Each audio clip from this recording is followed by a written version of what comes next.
Okay, Charles, you're on. Charles, you're on. Okay.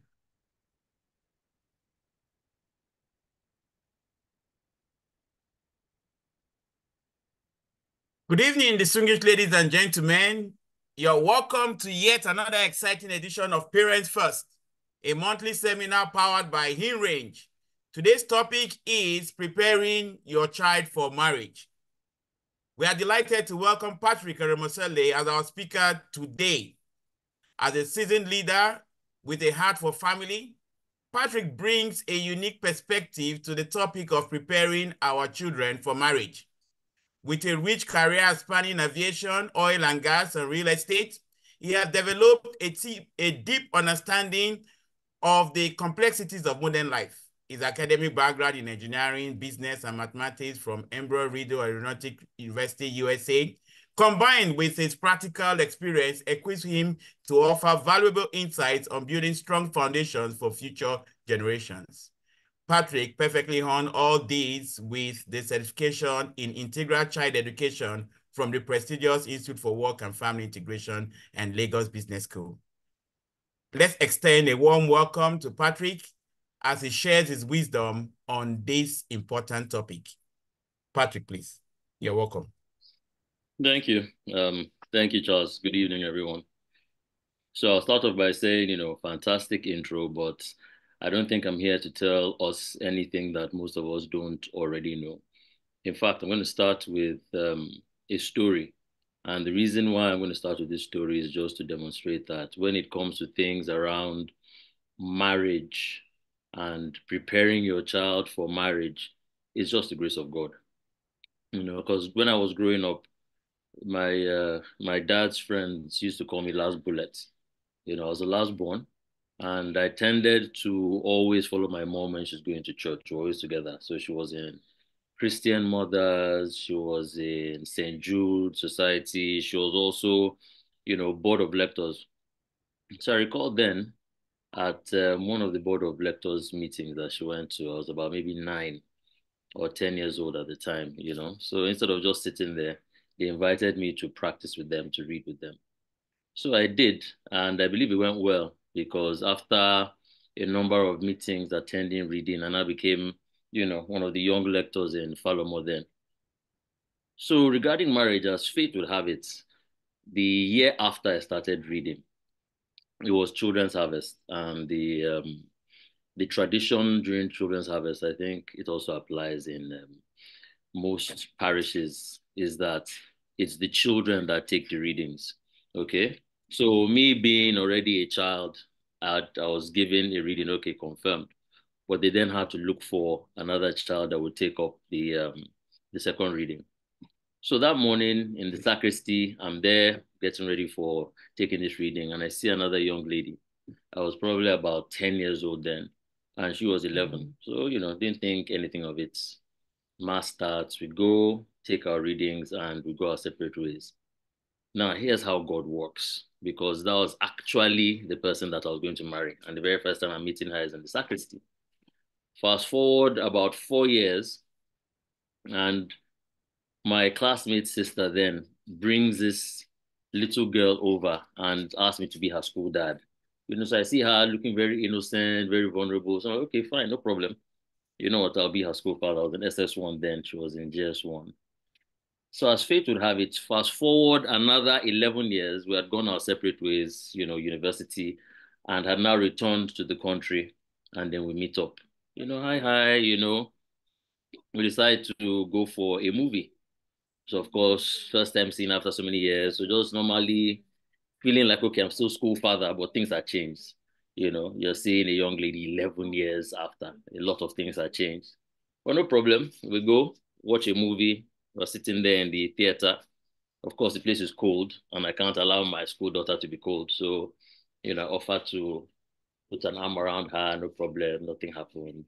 Good movie. After the movie, we hung out and just talked.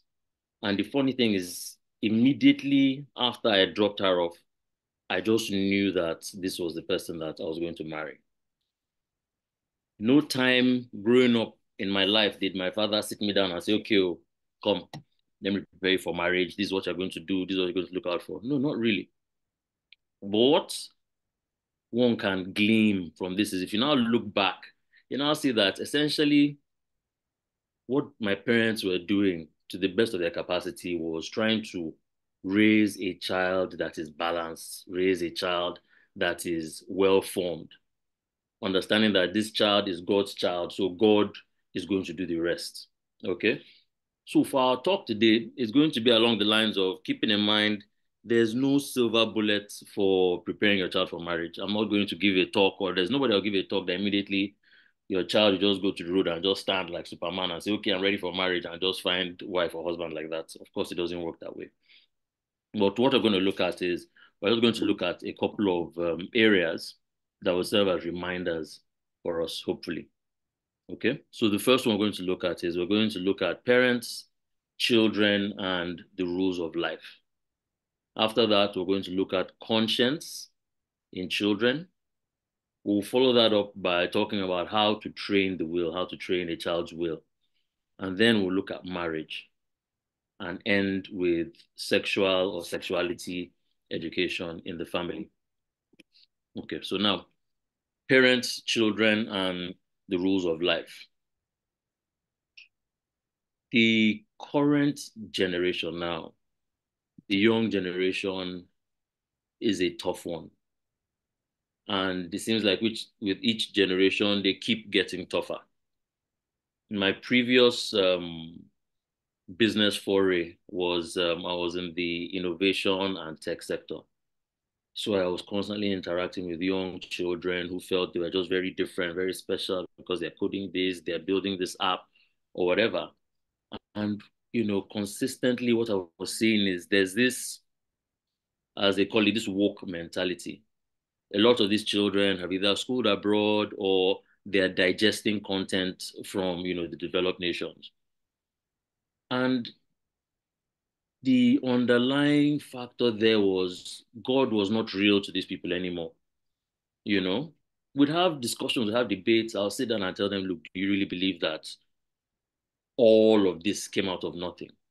Like, no, you can't have something come out of nothing. So these are reasonable things you talk to them. But what I found is that without faith, you can only take them so far. They're not going to believe. So one of the really sad consequences of this lack of faith is that this young generation lack the criteria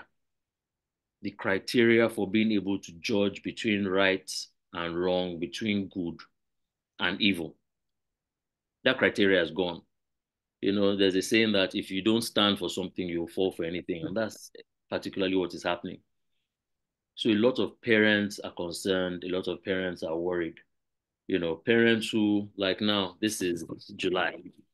A lot of children have graduated from SS3 and are going to be going abroad. If not going abroad, they're leaving the umbrella, so to speak, of their parents and going to university. And parents are asking this question, okay, how do we try and prepare our children and safeguard them against all that is being thrown at them by the world? And the solution is a simple one, but it's not easy. It's a two-pronged solution. Number one is form their conscience. Form their conscience so that they have standards, they have values, and they can distinguish between right and wrong. And then the second thing is to form their will. Form their will so that they can actually act in accordance with right conscience. So if for a second we look at who an individual is, a person is made up of a number of spheres. You have the physical side of a human being. You can see me now on the screen, flesh, matter, that's the physical side. Then you have the intellectual side of that person. That is your capacity to reason, your capacity to think and to draw inference from things. You also have your emotional side. Now, the emotional side, your emotions can be all over the place. You can wake up and for no good reason, you wake up sad. Or you're just feeling gloomy. Those are emotions. They don't really follow a particular kind of rhyme or reason. And then you have the faculty of your will. Now, the way the will works is it takes what your intellect is telling you that, okay, X and Y and Z is good. Your will is what puts it into effect. Your will is what carries it out. Okay. So when you look at children, you have to understand these things and see that when you're talking about forming a child, you have the conscience, you have to form how the child is thinking, and you also have to form their will, which is the ability to take what the intellect has said is good and to put it into effect. So now let's look at forming conscience in children. From very, very, very young, from ages of 4 or 5 with children, you'll see that their morality is already beginning to form. A 4 or 5 year old will know that, look, if I do something that displeases somebody that I believe to be good, that child will know that act is bad. If that child looks at his parents and he believes his parents to be good, if he does something that his parents don't like and they frown on it, what that child is learning is that act is bad. So there's already this foundation of morality that is forming as little as when they are 4 or 5. And that is the critical point at where training your child's conscience comes in. Because it is at that point you now want to link that if I do something bad to a good person, it's wrong. You want to now link it to the supernatural. You now want to start exposing your children to the idea of a good God. That there is this God who made you, there's this God who loves you. When you do something that pleases him, that is what is right. When you do what displeases him, that is what is wrong. And that should be the basis of how we now start to build up their moral foundation. Because if you do it in that way, what you're going to do is set them along the proper path where their morality is something that is looked at from a place of love. They have this God who wants to be their friend, and their morality consists in being friends of this God, as opposed to the opposite, which is if you don't do what this God says, he's going to punish you. Or if you don't do what your parents say, they're going to flog you. What you then have is you now have a pseudo morality that is not built on love anymore. It's built on fear. And we know that fear cannot be the basis of morality for those who are children of God, who understand that they're children of God, because there's an essential type of trust that exists between a child and his father who loves him. And that's not based on fear, it's based on love. Now, this doesn't go to say that parents shouldn't discipline children. You know, the Bible says, spare the rod, spoil the child. So we're not saying don't discipline children. But what we're saying is, if you're going to discipline children, it has to come from a place of love, where you are deliberate in taking action as opposed to acting out of anger, acting out of temper. So when you're disciplining a child, what you want the child to understand is you're not flogging this child for the sake of inflicting pain on this child. But rather what you're doing is you're trying to help the child understand why what they have done is wrong. As opposed to telling a child that, okay, you've done this thing, you've sinned, so God is going to punish you. That is sowing fear. But if you tell a child, okay, look, what you're doing, this particular act is not good, and this is disobeying a God who loves you. This is being selfish towards a God who loves you. He has given you everything. He asks you to do certain things. So once you start to do that, it starts to help children think. I was having a conversation a while ago with someone, and the question around at what age do you stop flogging children? It came up. And I'd had this conversation several times with different people. But one instance that made the most sense to me personally was the advice that I got that said, when you stop punishing a child, corporal mortification, flogging, is when that child achieves the age of reason. So by the time the child is able to think and the child is able to put two and two together, at that stage, you should now be stepping back the cane, stepping back the infliction of pain. Okay? To talk about forming conscience in children, this is a lifelong series of events. And us adults as well, forming our conscience is a lifelong thing. You don't get to a point where you say, okay, I've graduated, my conscience is formed, so I'm okay. No, it's a lifelong thing. So in touching on this point today, it's not to exhaust it, but to highlight that when you want to prepare a child, not just for marriage, but to prepare a child for life, formation of that child's character and formation of that child's will is the foundation that you're now going to build on. Okay. So if we talk about now training the will, for instance, yeah. Yesterday the Olympics started. They had their opening ceremony in Paris. And you see, 20 athletes from this country, 100 from this country. Those athletes didn't just wake up, get on a plane, and come to Paris and say, okay, they want to compete. These are athletes that for the past several months they've been training. And this training is year on year. The way they are training their bodies, training their muscles to be ready and to excel at their sports is the same way that we need to train our willpower. So we need to train our willpower. And with training the willpower, one almost infallible path is to inculcate the spirit of living a mortified life. And when you talk about living a mortified life for yourself and for your children, is looking at it from, three aspects. There's that aspect of something happens to you that you don't desire, but you learn to take it with the right kind of approach. For instance, like, was it yesterday? No, today, going out driving in Lagos, where the fuel scarcity is coming from. I have no idea where fuel scarcity is coming from. But all of a sudden, there are queues everywhere. And journey that should have taken 10 minutes ended up taking about 45 minutes. So in the car with the children, what's this, what's this, what's this? They know that, this is not normal for a Saturday. That is when you can start training them in the will.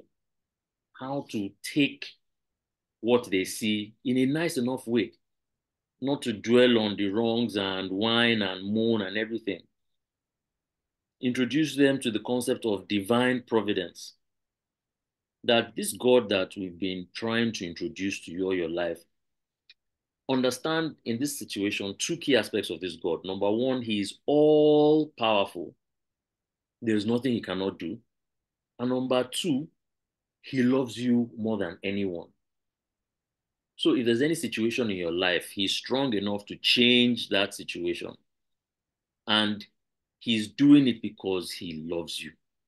So once you start to understand divine providence and the aspect of, okay, I'm in this situation and I know that at the end of the day, it's going to work out for my good, it starts to help them to take life in their own stride. Because at the end of the day, any suffering that God is going to let these children go through, or let us go through, is suffering that because he loves us, at the end of the day, for our own good, is why we're going to pass through that suffering. So in the modification, the first part is teaching them to accept adversity in a calm, collected, chill manner.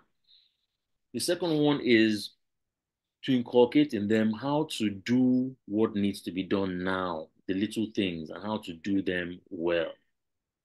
Not to wait for some massive task like, oh, for instance, we went for a concert today, 11-year-old girl, and she's on her fifth album. She just released her fifth album in June, so she was having a concert. So they don't need to think that is when they have some big stage thing, they're going to be famous, that's when they're going to need to push themselves. No. is from that waking up at that particular time that you said you're going to wake up. The things you said you are going to do after you've greeted God, you're going to make your bed, do it well. Little things, doing the little things and doing the little things well. That's the second aspect of mortification. And then the third aspect of mortification is to voluntarily deny yourself certain things. For a lot of us adults, we're familiar with this concept, but for children, they don't get it. But that's why we're here as parents, to train them, to teach them that, look, if, for instance, you go out, you go to a party, and there's something everywhere, you've had one Fanta, you want to have a second one. Yes, it's not a sin to have that second one, but you can start by training yourself to deny yourself those little things. Why? Because you're doing this thing ultimately for the glory of God, because you want to train yourself so that you can align your will with what God wants, so that ultimately you can please Him and go and join Him. And when you talk to children these days about the struggle that life is, you also need to talk to them about the fact that, yes, life is a struggle, and sometimes that struggle will defeat you. You will fail from time to time. And failure is not bad. It's an opportunity for you to grow. And, with children, it's one thing to tell them things, it's another thing for them to see how you live your life and see how you are growing. So for a parent to be considered good, it doesn't mean you're holy. But practically, a parent that is good is a parent that desires to be good and is struggling with God's grace to be good. So when your children see you that, okay, this is my father, this is my mother, they are struggling to be good. That is what they need. Practically, that is all you can do as a good parent. You desire to be good and you're going after that good. Now, there's grace that you must help to build that sensitivity in children so that they don't think it's all about their power. One second, my 3-year-old is about to kill himself. Please, just give me a moment.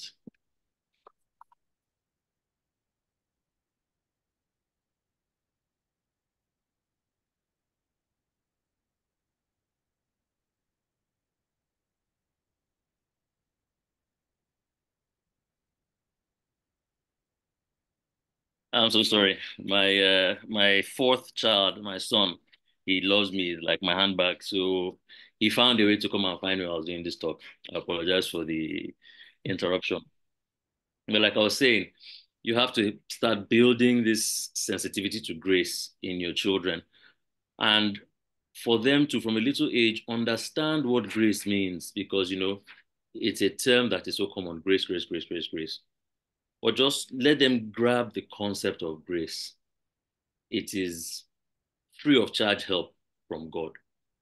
The example you can use is, for instance, take somebody who is trying to lose weight, somebody who is trying to, get fit. What grace does is it operates on like 3 stages. The first one is to enlighten your mind. The second one is to incline your will or the circumstances. And the third one is to actually give strength to that will. So if somebody who is trying to get fit, out of shape, person is fat, they know, okay, this diet I'm doing is not working. And, you have the grace of understanding that what your body needs is to actually go for a nice long jog. So they've gotten that grace of the awareness of it. The next stage is now that inclination of the will. It might be a Monday morning, they normally wake up at 8. But that morning they wake up for some reason at 6. Fantastic time to go jogging. So that their will has already been inclined towards that action. Then when grace is completed in that kind of scenario is when they actually get up, put on their shoes, their running shoes, their workout clothes, and go out. So enlightenment, inclination, and then that strength to do it. So when your children start to understand that, okay, all of these struggles and the defeats that we meet in life, it's not the end of the world. because God is going to be there to grant them that grace that they need. Okay? So now let's look at marriage. The right foundation has to be set for people to know what it is that they're getting into. And I think the Catholic Church does that better than any other institution that I know. In essence, it has defined marriage as that covenant between a man and a woman, an irrevocable covenant that is lifelong, where the man gives himself 100% to the woman gives herself 100% to the man, and he accepts her 100%. She accepts him 100%. And they're doing this within an atmosphere of love that is for the good of both spouses, for both of them to really achieve their fullest potential, and also for procreation to be open to life. Your children need to understand that that is what marriage is. Marriage is not a matter of, oh, you're marrying your your boyfriend or you're marrying your girlfriend. Yes, I mean, you can use that sweet lens, look at it. But really, it is about self-giving, total self-giving. And we talk about total self-giving, we know that you cannot give what you do not have. So if your son or your daughter understand that what marriage is going into a union where there's going to be sacrificial love for the good of the other, if they understand it that way, the outcome will be different. Recently, I was reading two studies that had been done. One regarding marriage and the factors behind marriages failing. So one of the studies was for the developed nations, America, Europe, and the second one was for Africa. And the number one reason given, and if you look at different studies, you see different things. But the one for the developed nations said it was due to infidelity. A spouse had cheated on the other spouse, whether physically or emotionally. But on the side for the African context, it was different. And I found it funny that the number one reason given from that study was that marriages fail because of infertility or inability to have children of the right sex of child, maybe having just girls. And so when you think about it, you think about these reasons. Yeah, both of them are weighty reasons. But if you have a proper understanding of what marriage is, nobody forced you to go and get married. When you called your friends, your family, went to church, nobody forced you to go and get married. That's why the church insists you go through marriage counseling class so that you understand what it is you are getting into. It's for better, for worse, for richer, for poorer. Most people don't want to hear that, but it's fact. So we need to help our children understand really what marriage is about, the covenants that is marriage. Like we said with marriage now, we'll talk about the sexuality education in the family.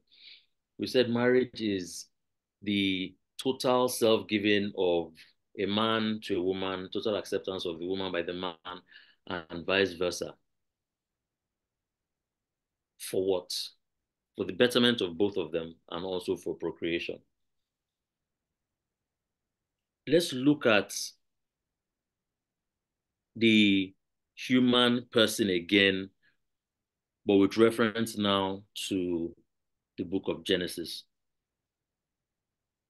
And before we go there, we'll ask the question to ourselves, rhetorical question.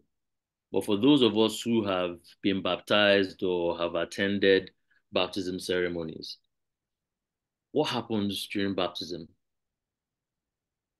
the water is poured on the head of the one being baptized. Hmm? And what does baptism symbolize? So, baptism is symbolizing the washing away of original sin and making us children of God. Okay? So, the water that is being poured during baptism is being poured on the child or on the adult's head. How does that wash away the sin? Because the sin is not on vested in the flesh, but the sin is you're washing away sin from original sin from the soul. So we now start seeing that. Let me share screen. Apologies.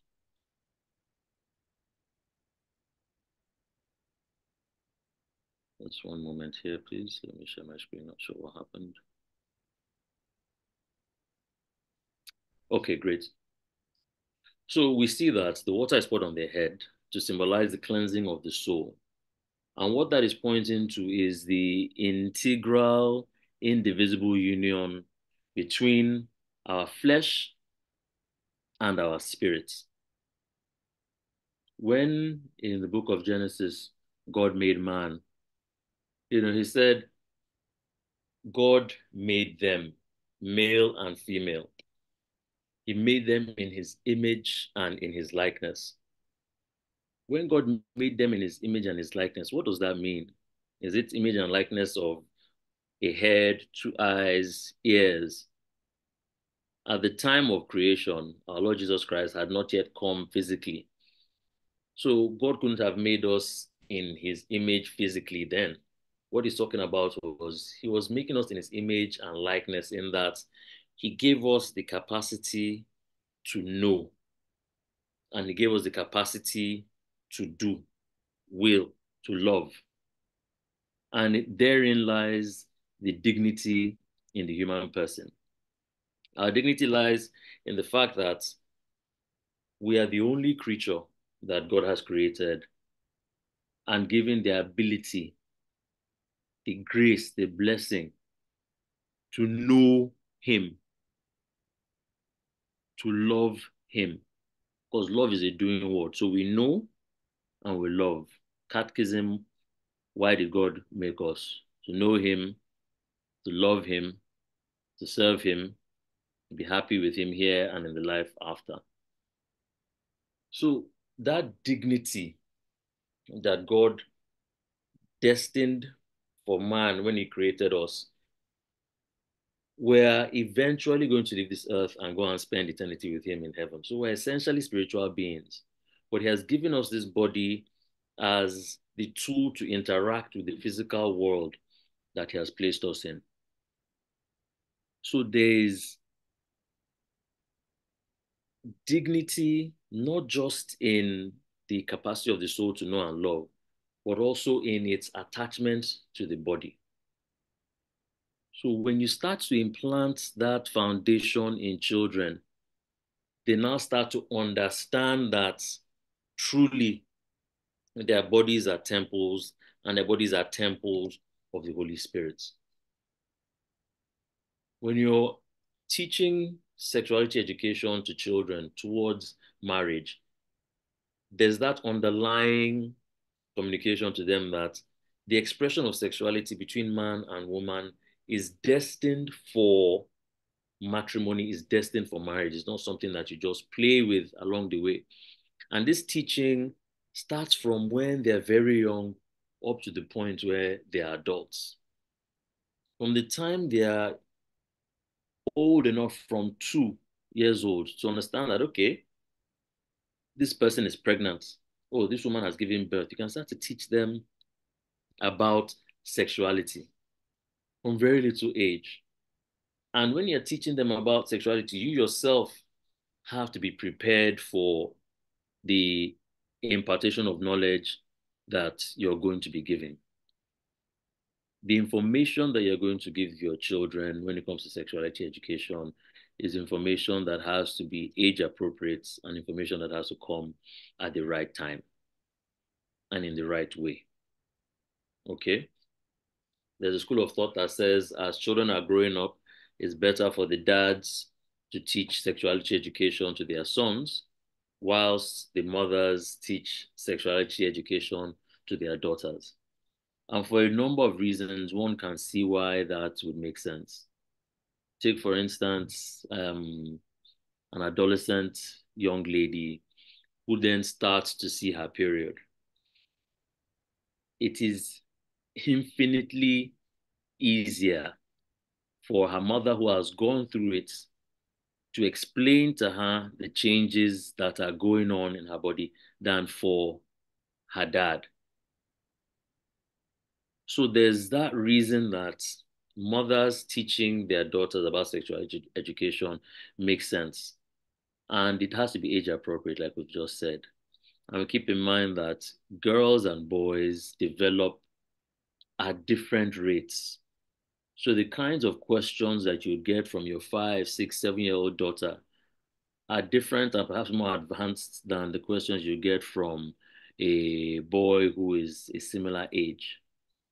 So for mothers, when you're teaching your daughters about sexuality education, invariably you're going to be teaching them about the changes that are going to occur in their bodies, letting them understand the beauty that is motherhood within the sphere of marriage, helping them understand that these changes in their bodies is getting them ready to be able to participate with God and their future husbands to bring in life into the world. And at the same time, fathers are teaching their sons as well that, look, those urges that you're feeling, they're not bad in and of themselves. It's how you express those urges that's the issue. That expressing of that urge is meant for marriage. Is meant for marriage. So when you talk to young ones, the boys and the girls about marriage, and you're expressing to them that those things they're feeling, those urges are feeling, will only take full expression when they get married, there has to be constantly that talk of love, love, love, love, love. Unlike today, where it's just one of those things where people are just being used left, right, and center. But in that sexuality education, it has to always be covered with the essence of this urge you're feeling is going to get its full expression when you marry. If marriage is their vocation, because they don't have to get married. But if marriage is their vocation, that is when they can express that urge, sexuality that they are feeling, couched with love. As they get older, you start getting to a point where your teenagers are now looking at courtship. What kind of advice are you going to give them when it's now time for courtship? So there are different stages between a young adult male and a young adult female who are now starting to be interested in courtship towards potential marriage. The first thing is friendship. The guy is looking at the girl is looking at the guy and saying, okay, is this somebody that we have things in common? Is this somebody that has virtues? Is this someone that gets me? Is this someone that I can see myself spending time with and being happy? Just can this person be a friend? Is this person a good person?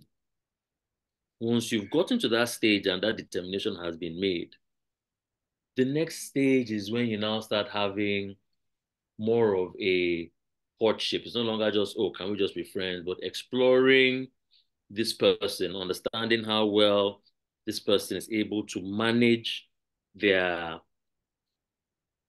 manage the issue of temperance.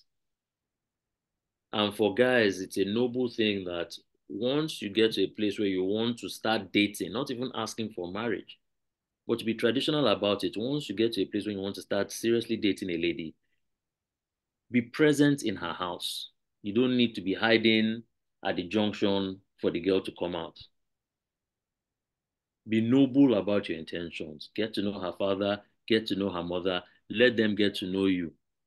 Because what you're looking for, unless you have ulterior motives, what you're looking for is something that is honorable. And by the time both of you start courtship, you make sure you don't put yourselves in a situation where, as they call it, where there's occasions of sin. I'll share a personal example. When I was dating my wife and I would go to her house just to hang out, watch movies, her grandmother lived with her and would watch movies in the living room downstairs, right beside her grandmother's room. Would actually move the couch to the middle of the hallway so that people passing, there was not that opportunity to try anything, naughty. It seemed to me at first I was looking like, what kind of wahala is this one? But now I appreciate it, because body no be firewood. With human beings, if you put yourself in occasions of sin long enough, things will happen. Then when they've gotten to the point where they're now thinking about, okay, I think I want to marry this person, it's now proper exclusive courtship towards marriage, then you can show affection, but not affection that you're going to start kissing, French kissing, and holding, touching. No, not at all. You can hug, you can peck, but nothing that will put you in a place where you now start losing hold or losing a grasp on how you're controlling yourself. At that point, you are looking at the guy and saying, how well can this guy hold himself? If you see someone that cannot restrain himself, cannot hold himself, that should be giving you red flags and the alarm bells should be ringing at that point.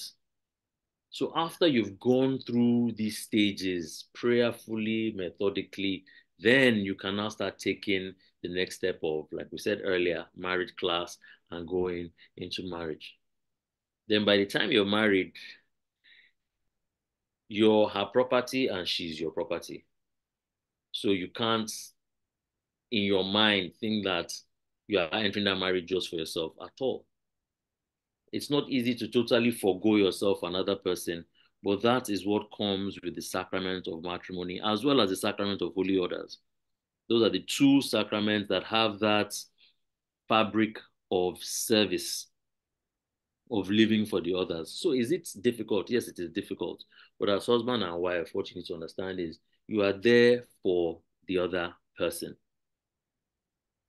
You are not there to use the other person, but you're there for the other person's fulfillment. And if you understand that, how you approach your wife, how both of you interact would be infinitely different, because at that point, you're going to look and say, this is my path to heaven. This is the temple of the Holy Spirit. And you treat that person accordingly. So, in a nutshell, in tying all of these up and bringing everything together, there has to be that appropriate foundation.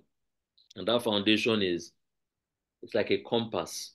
Where am I going? What is this all about? And for you to know that, you have to know where you are coming from. And where are we coming from? Jesus Christ said, apart from me, you can do nothing. He is the vine, we are the branches. So we are coming out of him. And if we're living in him, what we're going to do is we're going to be keeping his commandments. And number one commandment is to love. And to love is to do what? He who keeps my commands is he who loves me. And we know we're not going to go to church and see physical God and start keeping his commandments, but it is through our neighbor. And that neighbor, first neighbor we have, is our wife. So father, mother, having that understanding of this is our foundation, God being our foundation, you build your children on that, build them with virtues, training their conscience, training their will. And you don't specifically have to tell them this is what you do for marriage, this is what you do for marriage.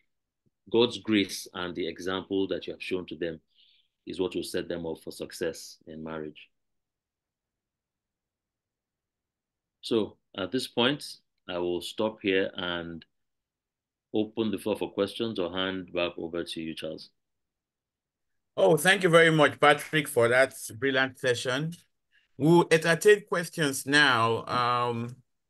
So please just indicate by raising up your hand, and then we can unmute you to ask your question or make your comments or share a thought on this matter. But Patrick, be ready to answer this because the first bomb you dropped was that as soon as you saw her, I mean, that day, you knew she was the one. Mm-hmm. So somebody here would like to know, how did you know? Because she's asking for a friend. You can be thinking of the answer while I keep on prompting for more questions. So questions, comments, insights, experience you want to share? So I can answer that question. All right, So good. at that point, my spirituality, my relationship with God wasn't particularly fantastic. I was a Sunday person for as far as going to church.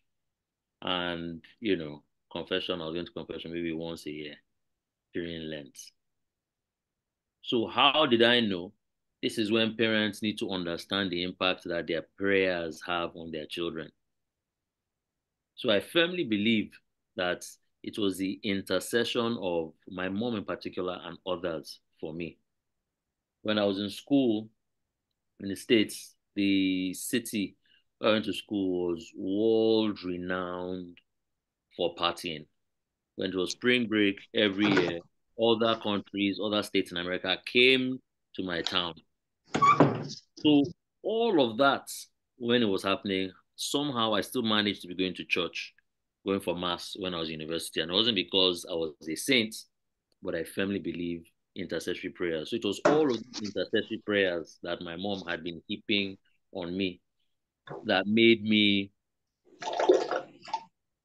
understand what God was telling me at that point. So that was grace, essentially. Grace. But if I All now want right. to look at it in hindsight, it was just she was and she still is a virtuous woman. You see someone and you look at, okay, what is this person about? And let your spirit talk to you. If you're not in a place with it, you won't know. Yeah. Okay, nice one. We're taking notes. We're taking very useful notes. Jacqueline, Kachi, it's your turn. Good evening, everyone. Good evening. Good evening. Okay, thank you for such an insightful. I enjoyed listening to it. I just wanted to share something that I feel as parents we should teach our children that marriage is not about love. Marriage is first of all about God understanding God's purpose for marriage, which is to produce godly seed, and then also to make our children understand that no human being can love you, no human being can love you properly the way he should, except that person has the love of God. So it's important. They should start by making it a habit of making godly friends, because sometimes they end up marrying their friends. So if they have friends that are not godly, or they're not conscious of making certain structures for the kinds of friends that they have, they may eventually end up catching feelings for a close friend and marrying the wrong person.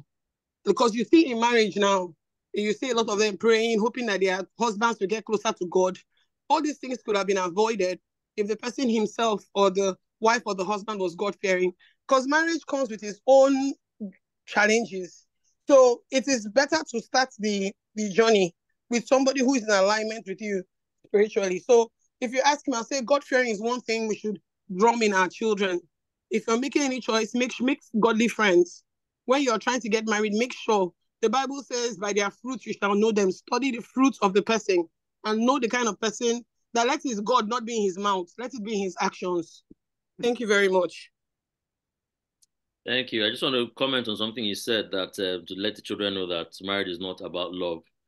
And the last thing you said was that let him know that love is in the actions.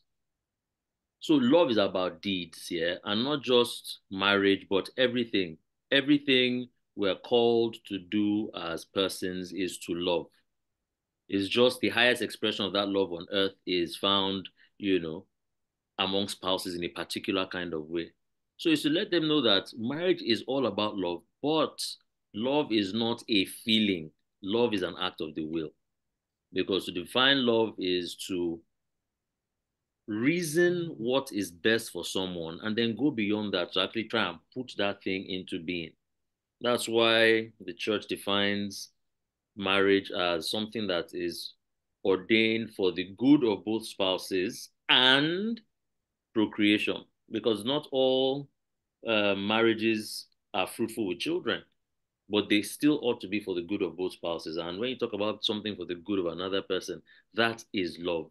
So marriage is absolutely about love. All right, Peter Anyanwu, you're next. Yeah. Good evening. Good evening.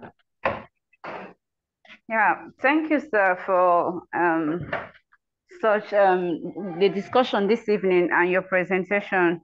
Honestly, it was so insightful, like the other lady said.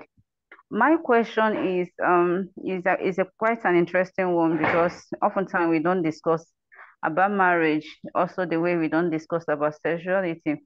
So we are talking about age appropriate, starting with discussing about sexuality with your children. I'm a young mother of two boys and a girl, just a young mother. And I want to know, at what age should I begin to discuss about sexuality to my boys? Okay, you said that the man should discuss with the boys and I should discuss with the girl. Even if he's boy, at what age should the husband start? And what should be the first step? What should be the first statement, kind of, please? That's my question. Thank you very much. Okay. What I'll suggest is that from when the children can start to understand things, when reasoning starts, is that's the point you start to teach them. When they're able to distinguish between boy and girl, if you have a 2-year-old boy who has a 1-year-old sister, he knows that he's a boy, she's a girl. So from that point, you can start to help them understand that at the barest minimum, that there are two sexes. There's boy, male, girl, female, with different parts but complementary, both made by God with equal dignity. And they're not going to be telling your 2-year-old or 3-year-old that, oh, made with equal dignity. But yes, that's your sister. She's different. She's a girl. You're a boy. And they get it. You don't even need to go into more details than that. But the older they become, you now start seeing that they want to ask more questions. And one thing is, as children get older, you need to make sure that you make yourself always available to them to listen without being scandalized. Because some children, if they tell you some things that they see or they hear what their friends are doing, if you're not careful, you just, you'll be blown away and they'll just back up and they'll not tell you these things. So we also have to be on guard, not to be, you hear certain things, your brain wants to scatter, but you just calm down and let them talk. And when they talk, you can then start giving your own viewpoint, not a lecture, but your own viewpoint. One thing I see that helps these days is movies. So if you watch movies these days, there's all sorts. What the devil wants to do is he knows that if you can destroy the fabric of the family, you've won. You've won that battle. If you can destroy the fabric of the family, you've won that battle. So the attack on families these days, it is so frontal. I was mentioning yesterday, they had the opening ceremony for the Olympics. The Olympics is a sports thing, it's a global thing. It's been there for such a long time. But you see the opening ceremony towards the end when they're talking about the youth, what did they now start doing? You had a couple of people in drag, transvestites, you know. Then what did you also do? You had a, what do I call it? Him, her, but a slim lady with full beards wearing a dress dancing. They're trying to just take away foundation. So establish, when it comes to training your children, establish that foundation. When you watch things like that, you watch movies or things on TV, your comment goes a long way. Not to say them and give them lecture, but just your comment that, do you see that? What do you think about that? Hear what they're thinking, because there will be influence from school, from their friends, and from outside, and use that opportunity to you now be the one pouring your own influence into them, not somebody outside feeding your children crap. So the age start from as young as they can differentiate between male and female and use various opportunities. It doesn't mean you won't talk to your son about it. It says it's more appropriate for dads to discuss with sons and mothers, daughters, but it's not exclusive. You know, if you see something you want to talk to your son about, please go ahead. All right. Juliet, man. Juliet? Good evening, everybody. Yes, good evening. Thank you, sir, for the presentation. I really learned a lot. But my worry is, I remember when I have 5 children, 4 girls and a boy. My first child was a girl. The second one was a girl. Then it took me about 6 years before I had my boy. So then there was nothing like a boy. It was just my husband that was the male gender in the family. So when I had my baby boy, that when the baby boy came, the first time my daughter saw the reproductive organ, they were surprised that it was different from theirs. Mommy, why? I didn't know what to say. I didn't know how to pass the message across to them. I just told them, boys have this, girls have this. So why I'm saying this is I think there should be a forum where something like sex education for those that don't have the both genders. Because if you have just girls, you tell them about girls' things, they might go out tomorrow and see the boys' thing and they say, what's this? They won't know how to go about it.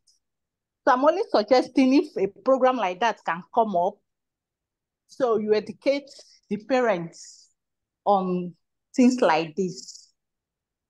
Thank you. Okay. Thank you, madam. So if I would just comment on that, I think the would I say point being highlighted there is in the physiological difference between male and female. A forum like this could help to educate the children, but ultimately the education of the child primarily rests at home. So if you have all girls and your husband is there, if you are not under the impression that you're well equipped to have that conversation with them, then perhaps your husband can have that conversation or both of you together. And in schools, to varying degrees, they know that physiologically a boy is different from a girl because they are taught that. It's just sometimes the schools make it more of a mechanical thing and they degrade the person by limiting the person just to its physical dimension and not looking at the other aspects. So to answer your question, yes, fora similar to what we're having now could help. But at the end of the day, that responsibility lies with the home, with yourself and your husband. If you need help on how to engage them, talk to someone who is a disinterested person, i.e., somebody that has your best interest at heart, somebody is learned, and you can even talk to a priest if you need to, or someone in hill range to get that kind of guidance and support in having that conversation. But it's best that that conversation really is had at home and fostered at home. Okay, Francis. 1DK. Can we have your question?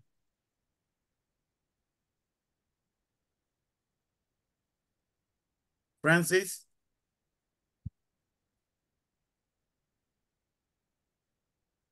I'm sure he's not. He's probably out. Okay. All right. So who's going next? In the chat box, is there anything? Someone would like to know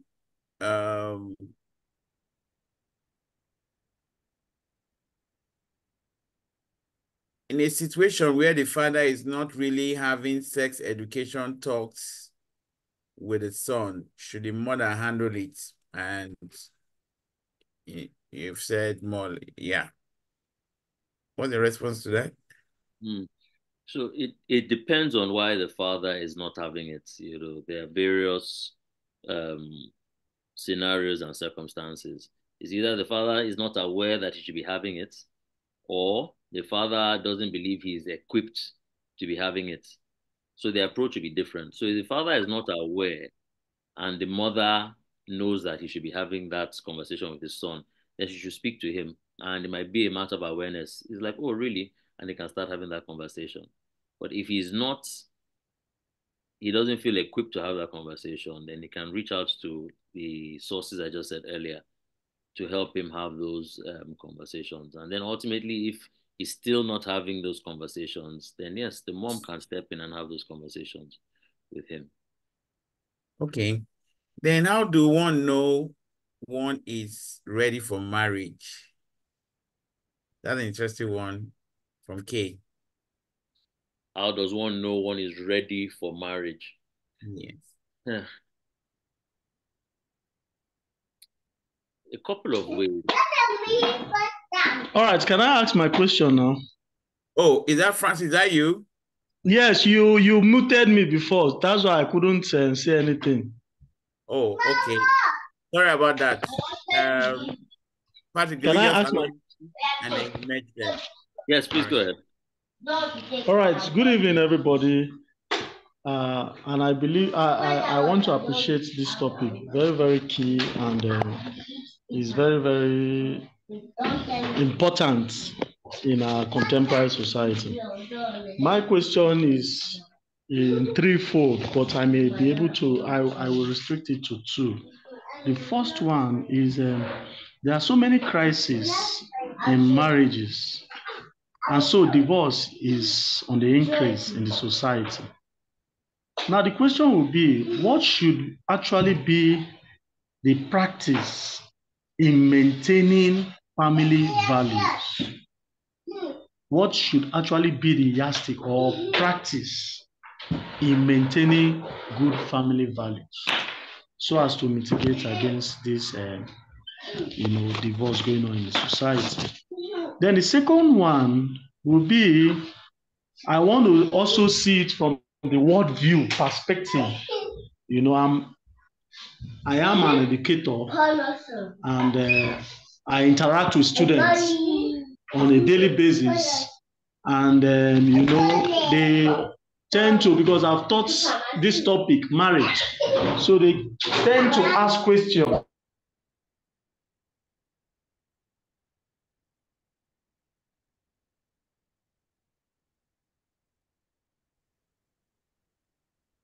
Maybe you can go ahead with answering the first part of the question. Okay. This place is too noisy. Okay, so the first part of the question was around how does the issue of this incessant failed marriages, how should we combat it from the home front? So there are two sides to it. There's one on the spouses, the husband and the wife themselves, and also on their children who may very well go on to become spouses themselves at some point. Now, for the husband and the wife themselves, you know how I'd mentioned the study that was done in developed nations and in Africa. Developed nations, they said the key driver behind failed marriages was infidelity, whilst on the African continent, it was infertility or not able to produce a particular sex of child. What you'll find is one of the, if not the main vice that destroys marriages is pride. Pride. So if one wants to start, the first place to start is to inculcate virtues, particularly the virtue of humility, knowing when to say sorry, knowing when to humble yourself and be the first to extend the olive branch. Because the children that will eventually, if it's their vocation, grow up to marry, most of what they do is not what they are hearing, but it's what they are seeing. So for the husband and for the wife who want to guard against their marriage breaking up and also their children having failed marriages, they have to model the kind of behavior that they want to see. So first of all, the man and his wife need to let their children understand that before the children is their relationship first. That's how during marriage class, the question was asked that, okay, if you're a newly married couple, and then you, the man, you come home from work, you see your building burning, and there's a window, the whole building is engulfed in flames, and it's your wife and your firstborn son. You can save only one of them. Who do you save? So, of course, people are saying, ah, it's a baby, I'll save the baby first, this one, this one, this one. But the idea of that scenario was that your wife first, no matter what, your wife first, above your first son, above your last daughter, whatever it is. So once your children know that this is your queen, it is your wife first, they start to get the right perspective. And then you and your wife, living a virtuous life is not an easy thing to do, but it's something that is a lifelong thing. So you have to keep at it and you have to be intentional about it. So one way is making sure that how when you are toasting your wife, you take her out, people will hang out, all of that, trying to make sure it doesn't die. The Married Couples Retreat, a program that IWFI runs, fantastic program. Fantastic. I attended in 2016, so talking about 8 years ago. And one of the resolutions from 8 years ago is one of the things still sustaining that love with me and my wife. Because one thing we took away from that course is we need to be intentional about hanging out. So since then, we made up our minds that once a week we must have date night, me and my wife. Once a week. So once a week, we try and not in the house, we try and go out and hang out and to do things that your wife likes doing and something that your husband likes doing. If you're a woman that is married to your husband, when he goes out, he likes to go out, Isiewu, big stout, hang out, relax. Hang out with him in that place. Be his girlfriend. Hang out with him. Let it not be that he's going out with you and it's like, oh, this woman is carrying me to a place I don't want to go. Those kind of things, you won't want to do it. And it now makes things harder. But you guys meet middle ground, do things you like doing together. When the children are seeing these things and they are seeing that, okay, it's not that mommy and daddy are always happy, laughing, but most of the time they're happy. They genuinely love each other and they're genuinely struggling. They are saying, okay, this is how to be. Because if your children look at you and they don't like your life, they are seeing both of you sad, unhappy. What you're telling them is this life we're living, don't live like this. So you live the kind of life that your children will look up to. They like your life. They like the happiness that they are seeing most of the time. And they will follow in those steps. Then ultimately, prayer. Prayer. For those of us who went to mass this morning, what was the gospel reading about when the owner of the land was sleeping? The enemy now came and sowed weeds alongside the wheat. So the devil is always trying to kill, steal, destroy. And how do you combat that? It's prayer, being watchful. So whilst you're acting out virtues, you're reinforcing it with prayer. You and your wife reinforcing it with prayer, reinforcing it with prayer, reinforcing it with prayer.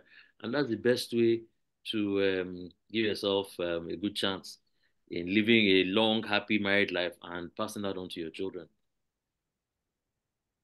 Yes, I think we can end. Okay, the final one before we go is that lots of parents really do not know the exact words to say when sex educating their kids. Most of these parents themselves never had sex education from their own parents. Could you give practical scenario of what to say to a girl or a boy, and the parents can say, I have done sex education? I will do this in 1 minute because we have to go down.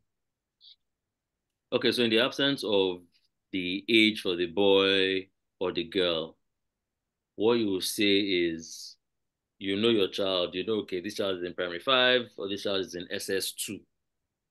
You don't want to use vulgar words. And if they do, for instance, use vulgar words, you don't want to be alarmed at it, but you want to educate them. And whatever you are doing, keep 2 things in mind. You are tying it to love, always tying it to love.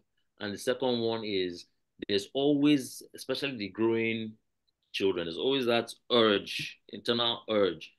You want to tie it to being able to be fully expressed within marriage. So this thing you're feeling, express it during marriage, and all of that is all about love. So once you keep drawing those dots and you're not using vulgar languages, at the end of the day with prayer, it will all come together.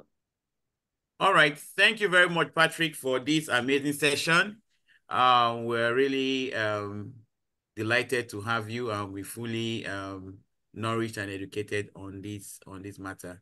We'd like to thank everybody for coming here today, and we have a few announcements.